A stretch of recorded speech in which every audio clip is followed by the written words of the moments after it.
like the airline, are now in mothballs. Chris Marr, 7 News.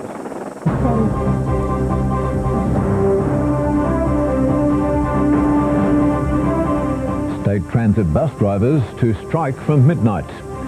Tears flow as Ansett delivers its last passengers.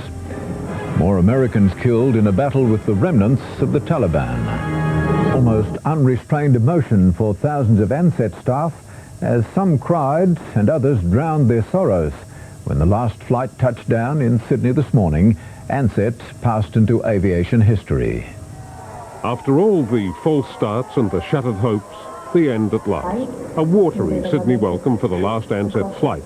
And just a little earlier, the second last flight, a deeply emotional arrival in Melbourne.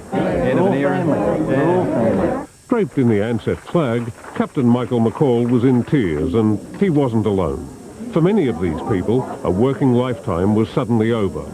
But they weren't about to go quietly. Far from it, in fact.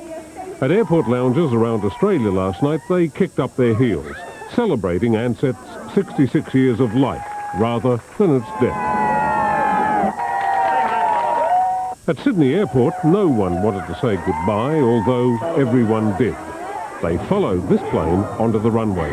It was heading to Perth to pick up Ansett's last load of passengers for the return trip to the East Coast. And on the other side of the nation, the party continued until the very last moment.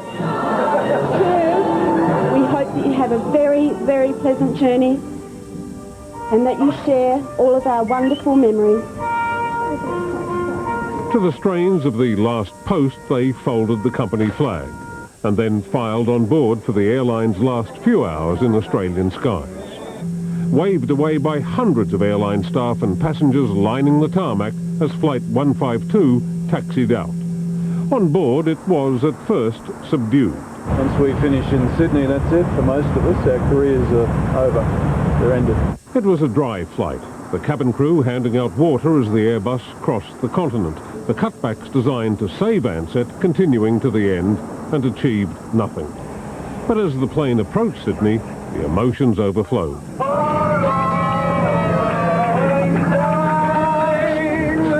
And then finally, the long walk into the Sydney terminal and into whatever their futures may hold. It's a tragic loss to Australia and Australian aviation. I just want Ansett back again, but it's not going to happen. Peter Harvey, National 9 News. Meanwhile, the union movement has confirmed it's considering a class action against Lindsay Fox and Solomon Lew's Tesna syndicate. Lawyers for the ACTU and 12 member unions are deciding whether legal avenues might lead to more money for the sacked staff. It's a sign of how far the relationship with Tesna has collapsed that the unions have called in the lawyers to look at action against the syndicate they once championed. Any avenues for redress for any damage that those employees have experienced or any of the distress that they've had. Certainly there's room for investigation, and a class action is an obvious possibility. The ACTU secretary says conversations last night with distraught employees confirmed the need to see if they can get more for what they've lost. They've organised their lives around the expectation of the job that was offered to them by Tesna. People have moved into state, they've foregone other jobs that have been offered to them. The damages investigation will extend beyond Tesna. We've been asked to look at the whole workforce who are affected by the collapse.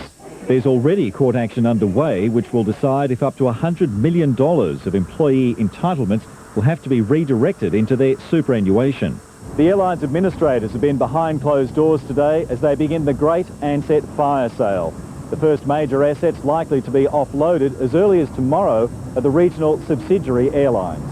That includes Aero Pelican and Kendall, which for the moment has the only plane still carrying the Ansett logo. Brett McLeod, National 9 News.